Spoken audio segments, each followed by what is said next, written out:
ಸಂಘದಿಂದ ಉಗ್ರವಾದ ಹೋರಾಟ.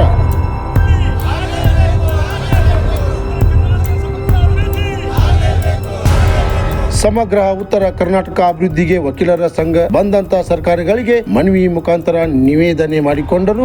ಸಮಗ್ರ ಉತ್ತರ ಕರ್ನಾಟಕದ ಅಭಿವೃದ್ಧಿ ಆಗಬೇಕಂತೇಳಿ ಎಲ್ಲ ಜನಪ್ರತಿನಿಧಿಗಳು ಮಾತಾಡ್ತಾರೆ, ಆದ್ರೆ ಸದನದಲ್ಲಿ ಚರ್ಚೆ ಆಗಿ ತೀರ್ಮಾನಗಳಾಗುದಿಲ್ಲ. ಇದು ಉತ್ತರ ಕರ್ನಾಟಕದ ಜನರ ಮನಸ್ಸಿಗೆ ಬಹಳ ನೋವನ್ನ ಕೊಡ್ತಾ ಇದೆ. ಅನೇಕ ದಶಕಗಳಿಂದ ಬಂದಂತ ಸರ್ಕಾರಗಳು ಯಾವ ನಿಟ್ಟಿನಲ್ಲಿ ಉತ್ತರ ಕರ್ನಾಟಕದ ಜನರ ಸಮಸ್ಯೆಗಳನ್ನ ಬಗೆಹರಿಸಬೇಕು ಆ ನಿಟ್ಟಿನಲ್ಲಿ ಮಾಡ್ತಾ ಇಲ್ಲ. ಇದಕ್ಕೊಂದು ಉದಾಹರಣೆ ಅಂದ್ರೆ ಸುವರ್ಣಸೌಧ 2012ರಲ್ಲಿ ಪ್ರಾರಂಭ ಆಗಿನ ಗೌರವಾನ್ವಿತ ರಾಷ್ಟ್ರಪತಿಗಳು ಪ್ರಣಬ್ ಮುಖರ್ಜಿ ಅವರು ಏನ್ ಹೇಳಿದ್ರಂದ್ರೆ, ಇಲ್ಲಿ ಗಂಡು ಮೆಟ್ಟಿನ ಸ್ಥಳ ಇದು ಬೆಳಗಾವಿ, ಇಲ್ಲಿ ಬ್ರಿಟಿಷರ ವಿರುದ್ಧ ಹೋರಾಟವನ್ನ ಮಾಡಿದಂತ ಕೆಚ್ಚದೆಯ ಮಹಿಳೆ ರಾಣಿ ಚೆನ್ನಪ್ಪನ ಸ್ಥಳ ಇದು. ಆ ಕಾರಣಕ್ಕೆ ಸಮಗ್ರ ಉತ್ತರ ಕರ್ನಾಟಕದ ಜಲವಂತ ಸಮಸ್ಯೆಗಳ ಪರಿಹಾರ ಆಗಬೇಕಂದ್ರೆ ಈ ಸುವರ್ಣಸೌಧದಲ್ಲಿ ಆಗಬೇಕು. ಹಾಗೆ ಸುವರ್ಣಸೌಧದಲ್ಲಿ ಆಗಬೇಕು ಅಂತೇಳಿ 12 ವರ್ಷ ಆದ್ರೂ ಸಹ ನಾವು ಇನ್ನೂ ಬೆಂಗಳೂರಿಗೆ ಹೋಗುವ ಪ್ರಕ್ರಿಯೆ ಮುಂದುವರೆದಿದೆ. ಇದಕ್ಕೆ ಕಾರಣ ಯಾರು ಅಂದ್ರೆ ಜನಪ್ರತಿನಿಧಿಗಳು ಪಕ್ಷಾತೀತವಾಗಿ ಎಲ್ಲರೂ ಒಗ್ಗಟ್ಟಾಗಿ ಆಕಸ್ಮಿಕವಾಗಿ ಉತ್ತರ ಕರ್ನಾಟಕದ ಸಮಸ್ಯೆಗಳ ಬಗ್ಗೆ ಮತ್ತು ಬೆಳಗಾವಿಯಲ್ಲಿ ಆಡಳಿತಾತ್ಮಕ ಸೌಧವನ್ನ ಮಾಡದೇ ಇದ್ರೆ ಉಗ್ರವಾಗಿ ಹೈಕೋರ್ಟ್ ರೀತಿಯಲ್ಲಿ ಹೋರಾಟಗಳ ಪ್ರಾರಂಭ ಆಗ್ತದೆ ಉತ್ತರ ಕರ್ನಾಟಕದಲ್ಲಿ. ಈ ಸಂದರ್ಭದಲ್ಲಿ ಹೇಳಬಯಸ್ತೇನೆ.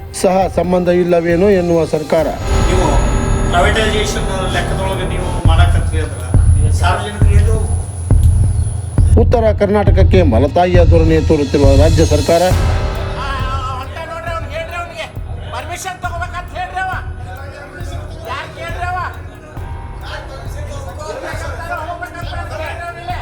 ಇಲ್ಲಿ ನಮ್ಮ ಕೇಂದ್ರ ಸಚಿವರಾಗಿರ್ತಾರೆ ಶ್ರೀ ಪ್ರಹ್ಲಾದ್ ಜೋಶಿ ಅವರು ಈ ರೈಲ್ವೆ RMS ಕಚೇರಿಯನ್ನು ಸ್ಥಳಾಂತರ ಮಾಡೋದನ್ನು ಇಲ್ಲಿಗೆ ನಿಂದಿರಿಸಬೇಕು.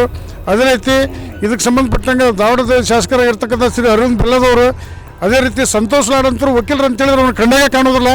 ಸಂತೋಷ್ ಲಾಡ್ ಏನು ತಿಳ್ಕೊಂಬಿಟ್ಟಾನ ಅಂತಂದ್ರೆ ಉಸ್ತುವಾರಿ ಮಂತ್ರಿ ನಾನು ಒಬ್ಬನ ಕಿಂಗ್ ಅಂತ ತಿಳ್ಕೊಂಡ ನಾವು ಧಾರವಾಡ ವಕೀಲರ ಸಂಘದ ಸದಸ್ಯರು ಒಬ್ಬ ಕೂದಲನ್ನು ಸಂತೋಷ್ ಲಾಡಿಗೆ ನಡೆಸೋಕ್ಕಾಗೋದಿಲ್ಲ. ಇದನ್ನು ಸಂತೋಷ್ ಲಾಡಿಗೆ ನಾನು ವೈಯಕ್ತಿಕವಾಗಿ ಗೇರಿಕೊಂಡು ಮಾತಾಡ್ತೇನೆ ನಾ.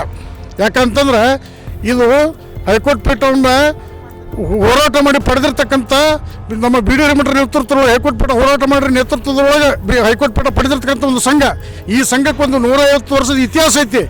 ಎಲ್ಲರ ಬಳ್ಳಾರಿಯಿಂದ ಬಂದು ಲಾಡ ಧಾರವಾಡ ರಾಜಕೀಯ ಮಾಡ್ತೇನೆ ಅಂತ ಹೇಳಿದ್ರೆ ಅವನಿಗೆ ಭಾಳ ಸಲ ನಮ್ಮ ಸಂಘ ಜೊತೆ ವಿನಂತಿ ಮಾಡ್ಕೊಂಡು ಅಧ್ಯಕ್ಷರು ಗೊತ್ತೈತಲ್ಲ ನಮ್ಮ ಪ್ರತಿಯೊಂದು ಸಮಸ್ಯೆಗಳು ಸ್ಪಂದಿಸಿಲ್ಲವ. ಅದೇ ರೀತಿ ಪ್ರಹ್ಲಾದ್ ಜೋಶಿ ಇಲೆಕ್ಷನ್ ಬಂದಾಗ ಅಟ್ಟೆ ಬಂದು ಹೋಗ್ಬಿಟ್ರೆ ಮುಗಿತು. ಬೆಲ್ಲದ ವ್ಯವಸ್ಥೆ ಇದು ಒಂದು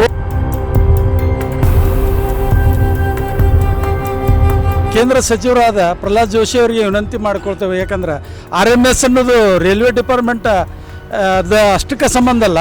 ಧಾರವಾಡದಾಗ ಇಲ್ಲಿಂದ ಏನು ಇದಾಗ್ತಿರ್ತಾವಲ್ಲ ಎಲ್ಲ ಪೋಸ್ಟಲ್ ಇದು ಜಿಲ್ಲಾ ಕೇಂದ್ರ ಐತಿದೆ. ಇಲ್ಲೇ ನಮಗೆ ಸ್ವಂತ ಬಿಲ್ಡಿಂಗ್ ಐತಿ RMS ಅದು. ಹುಬ್ಬಳ್ಳಿ ಒಳಗೆ ಬಾಡಿಗೆ ಕೊಟ್ಟ ಕಾಸಿ ಇವ್ರು ನಡೆಸ್ಬೇಕಾಕತಿ.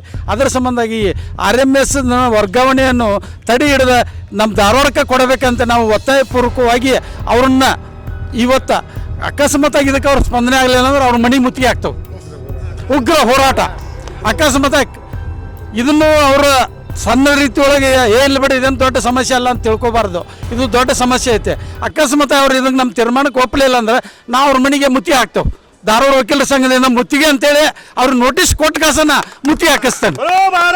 ನಿಲುವನ್ನು ಹೊಂದಿದ ಧಾರವಾಡ ವಕೀಲರ ಸಂಘದಲ್ಲಿ ಉತ್ತರ ಕರ್ನಾಟಕದ ಸಮಗ್ರ ಅಭಿವೃದ್ಧಿಯ ಕುರಿತು ಚರ್ಚೆಗಳಾದವು. ಈ ಚರ್ಚೆಗಳಲ್ಲಿ RMS ಕಚೇರಿಯ ಸ್ಥಳಾಂತರವೂ ಕೂಡ ಒಂದು ಹಾಗೂ ಉತ್ತರ ಕರ್ನಾಟಕದ ಮಹದಾಯಿ ನದಿ ನೀರಿನ ಅನೇಕ ವರ್ಷಗಳ ನೆನೆಗುದಿಗೆ ಬಿದ್ದ ವ್ಯವಹಾರದ ಕುರಿತು ಕೂಡ ಮಂತ್ರಿಮಂಡಲದಲ್ಲಿ ವಿಕಾಸಸೌಧದಲ್ಲಿ ಸುವರ್ಣಸೌಧದಲ್ಲಿ ತೀರ್ಮಾನವನ್ನ ಈ ಸದ್ಯ ನಡೆಯುವ ಮಂತ್ರಿಮಂಡಲ ತೆಗೆದುಕೊಳ್ಳಬೇಕು. ಧಾರವಾಡ ವಕೀಲರ ಸಂಘದ ಇತಿಹಾಸವನ್ನು ಕೆದಕಿ ನೋಡಿದರೆ ಇಡೀ ಸರ್ಕಾರವೂ ಕೂಡ ಅಲುಗಾಡಿದ ಸಂದರ್ಭ ಹಿಂದೆ ಕಂಡು ಬಂದಿತ್ತು.